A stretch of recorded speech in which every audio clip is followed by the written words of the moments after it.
दर्शकों नमस्कार। Hope all is good. दर्शकों, हमने नवांश की एक श्रृंखला शुरू की है जिसमें 3 वीडियो मैं ऑलरेडी डाल चुकी हूँ और आज उसी के कंटिन्यूएशन में चौथा वीडियो डालने जा रही हूँ, क्योंकि मैं बार बार इस बात को कहती हूँ कि Navansh is very very very important, otherwise we can make a mistake in our prediction. देखिए, अब हर व्यक्ति को धन चाहिए, तो कोई भी चीज़ पाने के लिए कब होती है हमें किसी भी चीज़ की प्राप्ति, धन की प्राप्ति, एसेट्स की प्राप्ति, किसी चीज़ की भी प्राप्ति, हर घर से जुड़े हुए सिग्निफिकेशन की प्राप्ति जब दशा आती है और ट्रांजिट, 2 चीज़ों पर, दशा और ट्रांजिट पर डिपेंड करता है। लेकिन दशा तो हमारी बहुत लंबी होती है, तो क्या हर समय पूरा टाइम हमें उन चीज़ों की प्राप्ति होती रहेगी? नहीं। अब अगर हम देखें तो राशि भी 30 डिग्री की है, तो इसका मतलब पूरा साल हमें मिलता रहेगा धन? नहीं, ऐसा नहीं है। देखिए, अब जैसे कि एक राशि है 30 डिग्री की है, उसका हम बाइफरफिकेशन करते हैं। जब हम उसके सूक्ष्म उस पर जाते हैं तो राशि को देखते हैं कौन से नक्षत्र में बैठा है। जब राशि 30 डिग्री की है तो नक्षत्र 13 डिग्री 20 मिनट का होता है। और नक्षत्र के और सूक्ष्म लेवल पर जाते हैं तो आपको पता उसके 4 चरण हैं। हर चरण 3 डिग्री 20 मिनट का है। इस तरीके से एक नक्षत्र 13 डिग्री 20 मिनट का हुआ। और इसी वजह से आप जानते हैं कि सेम राशि होते हुए भी डिफरेंट चरणस की वजह से हर व्यक्ति का कैरेक्टर और उसकी दशा दिशा बदल जाती है, उसका फेट बदल जाता है।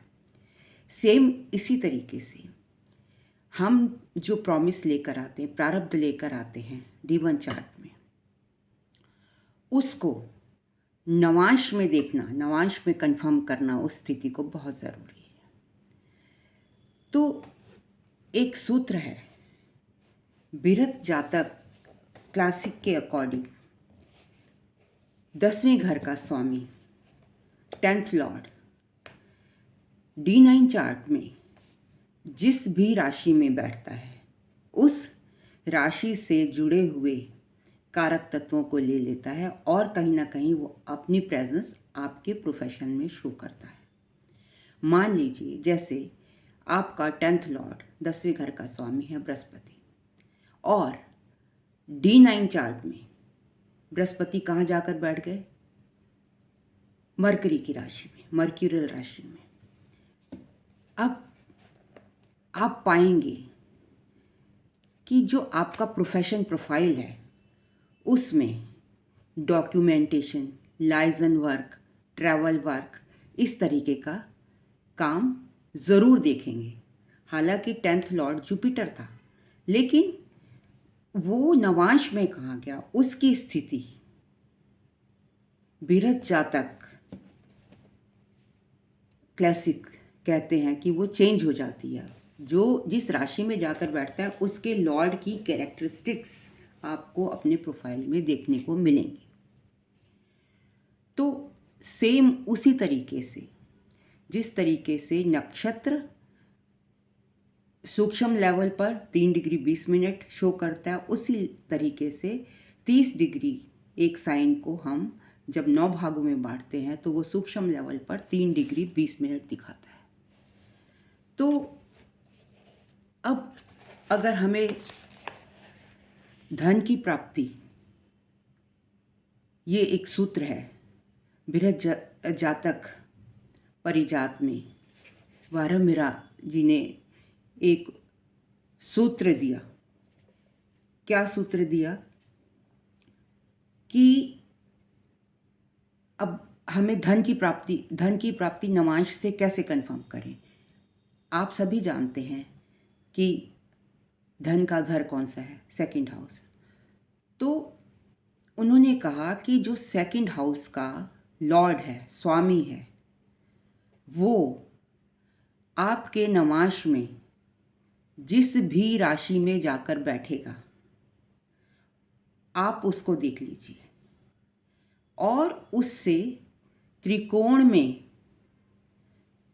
जो राशियां पड़ती हैं उन पर से बृहस्पति देवता जब गोचर करेंगे तो आपको धन की प्राप्ति होगी।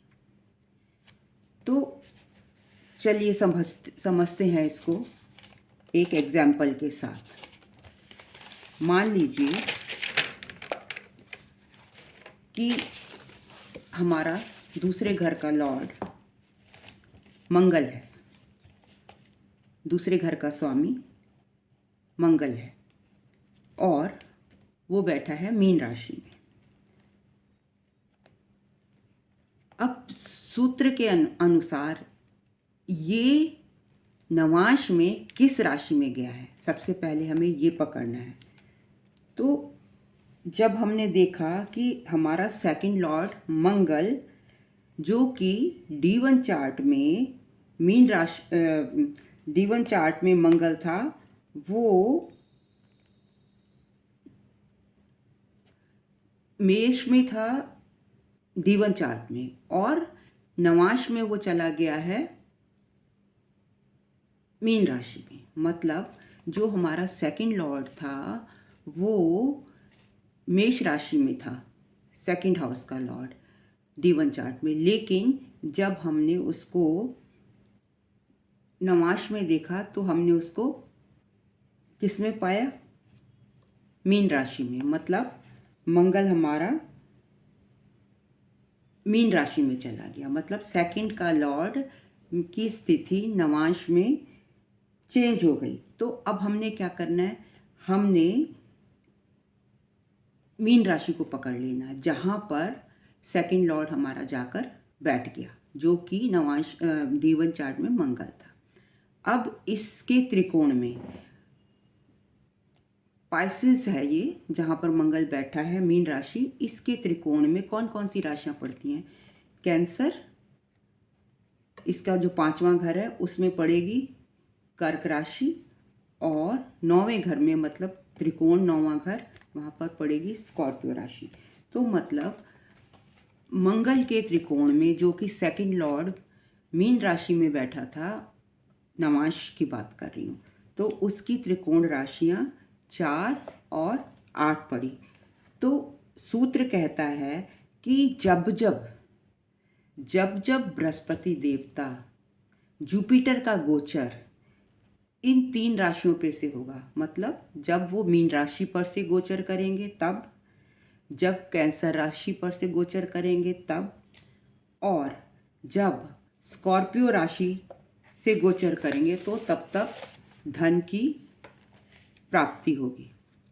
लेकिन जैसे कि मैंने बताया कि जो एक राशि है उसका स्पैन है 30 डिग्री, तो कब होगी। मान लीजिए कि जो हमारा सेकंड लॉर्ड है उसकी डिग्री है,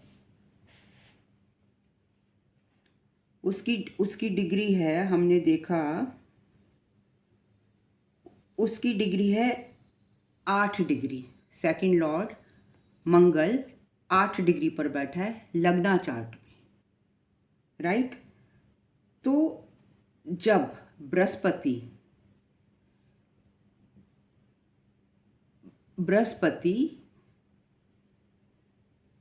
मीन राशि के ऊपर से जहाँ पर मंगल बैठा है 8 डिग्री, मतलब कौन सा नवांश पड़ा, तीसरा नवांश पड़ा। मतलब बृहस्पति जब तीसरे नवांश से 8 डिग्री का मतलब 3 20 3 20 6 40 और ये थर्ड नवांश पड़ा, तो मंगल की जब तीसरे नवांश से बृहस्पति मीन राशि से गोचर करेंगे तो आपको धन की प्राप्ति होगी। लेकिन धन की प्राप्ति कब होगी, जब आप उससे जुड़े हुए काम करेंगे, कर्म करेंगे तब, या जब बृहस्पति कर्क राशि से गोचर करेगा और या फिर वो स्कॉर्पियो राशि से गोचर करेगा।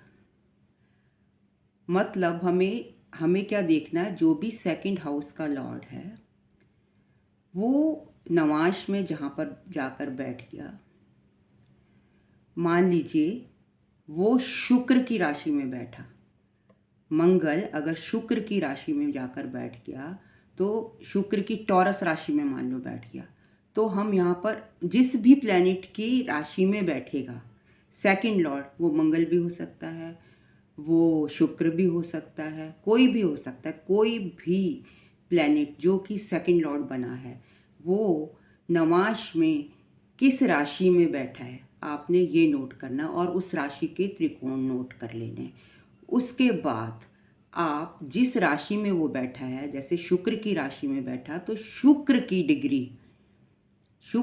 डिग्री आप उसमें लग्न चार्ट में देखिए कितनी डिग्री है और उसके अकॉर्डिंग उसका आप नवांश निकाल लेंगे कि वो कौन से नवांश में गया, दूसरे में गया है, तीसरे में गया है, चौथे में गया है, जिस भी नवांश में गया है। तो जब बृहस्पति उस नवांश पर से गोचर करेगा तो वो जो 3 डिग्री 20 मिनट का टाइम है वो आपके धन प्राप्ति का वक्त होगा। तो इसी तरीके से 11वें घर का भी है, तो 11वां घर भी क्या है, हमारी डिज़ायर्स का है, लाभ का है, धन प्राप्ति का है। तो ये सूत्र उस पर भी लग सकता है। जैसे मान लीजिए आपके 11वें घर का लॉर्ड है शनि, और शनि बैठा है किसमें, नवांश की बात कर रही हूँ। 11वें घर का लॉर्ड शनि है और नवांश, 11वें घर का लॉर्ड मीन जो जन्म लग्न है, जो हमारा D1 चार्ट है उसमें मीन राशि है और 11वें घर का लॉर्ड शनि बना, और वो शनि D9 चार्ट में जो सैटर्न है वो 11th लॉर्ड है, वो जाकर टॉरस में बैठ गया, मतलब शुक्र की राशि में बैठ गया। और यहाँ पर शुक्र कितनी डिग्री का है, शुक्र इज ऑफ मान लीजिए 8 डिग्री कुछ मिनट, 10 डिग्री 15 डिग्री, आप ये चेक कर लीजिए कि शुक्र लग्न चार्ट में कितनी डिग्री का है, जिस राशि में आपका 11th लॉर्ड जाकर बैठा है। जैसे कि अभी आपने सेकंड लॉर्ड को देखा था कि सेकंड लॉर्ड जिस भी राशि में जाकर बैठा था उस राशि की आपने डिग्री ली थी और उसका ही त्रिकोण लिया था। सेम उसी तरीके से अब यहाँ पर मैंने लिया है ये मीन राशि का लग्न है, जिसका 11th लॉर्ड, मैं 11th लॉर्ड के बारे में बता रही हूँ। 11th लॉर्ड कौन है, कौन बनता है, शनि बनता है, और शनि जो है नवांश में यहाँ पर टॉरस राशि में आ गया है। टॉरस राशि का लॉर्ड कौन है, शुक्र है। तो मान लीजिए शुक्र की डिग्री 8 है। अब ये डिग्री हम लग्न से ही देखेंगे क्योंकि वहीं से मिलती है। तो आप देखिए कि ये कौन से, और इस डिग्री को, इसको हम पकड़ लेंगे।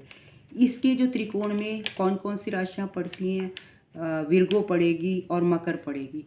तो जब इन राशियों के ऊपर से जो नवांश है, जो हमने नवांश कैलकुलेट किया है, जिस राशि में बैठा है, मान लीजिए टॉरस में बैठा है 8 डिग्री कुछ मिनट पर, तो आपका थर्ड नवांश पड़ेगा 8 डिग्री पर। तो आप जब थर्ड नवांश पर से जुपिटर गोचर करेगा तब आपको लाभ होगा। और इसी तरीके से मान लीजिए जो इसका त्रिकोण का मालिक है वो है छठा, विर्गो राशि।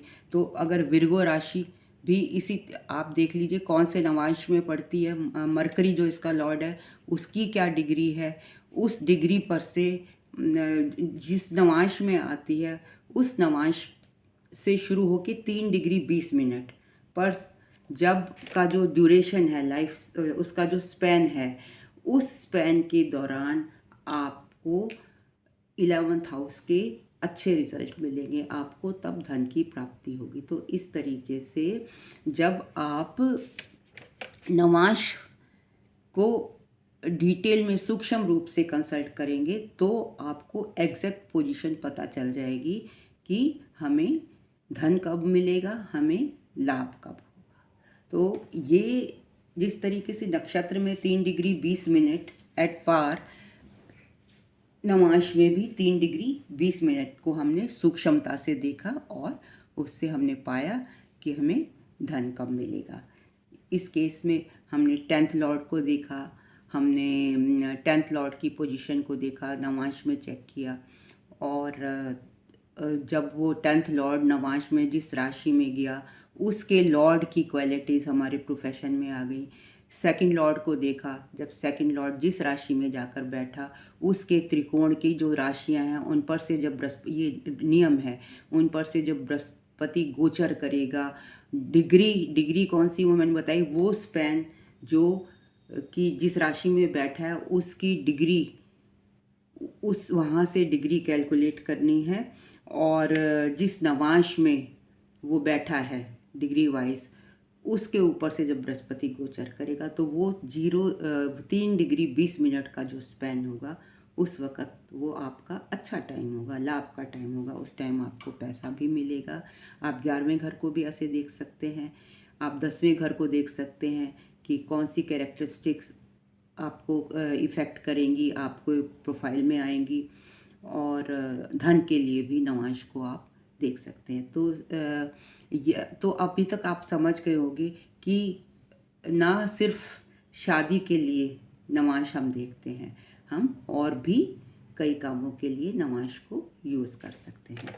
तो चलिए, अगर आपको मेरा वीडियो पसंद आया है तो लाइक कमेंट शेयर ज़रूर कीजिए, और कंसल्टेशन लेना चाहते हैं तो जैसे मैं हमेशा कहती हूँ snehkapoor1812@gmail.com पर आप मुझे कंसल्ट कर सकते हैं। एंड और अभी और भी है बाकी, इसलिए मेरे साथ जुड़े रहिए। अभी जब तक मैं नवांश की पूरी मतलब अब मैं बताऊंगी कि अब नवांश में अगर ये प्लैनेट बैठे हों, नेक्स्ट वीडियो इस पर बनाऊंगी। तो क्योंकि आधी अधूरी नॉलेज देने का कोई फ़ायदा नहीं है, मैं भी जंप कर सकती हूँ और टॉपिक्स पर, बट मैं चाहती हूँ कि अगर मैं आपको ज्ञान दे रही हूँ तो तरीके से दूँ जिससे कि आपको लाभ हो, केतु की तरह। Because my Lagna is in Nakshatra of what? Ketu. Thank you very much for listening me so patiently.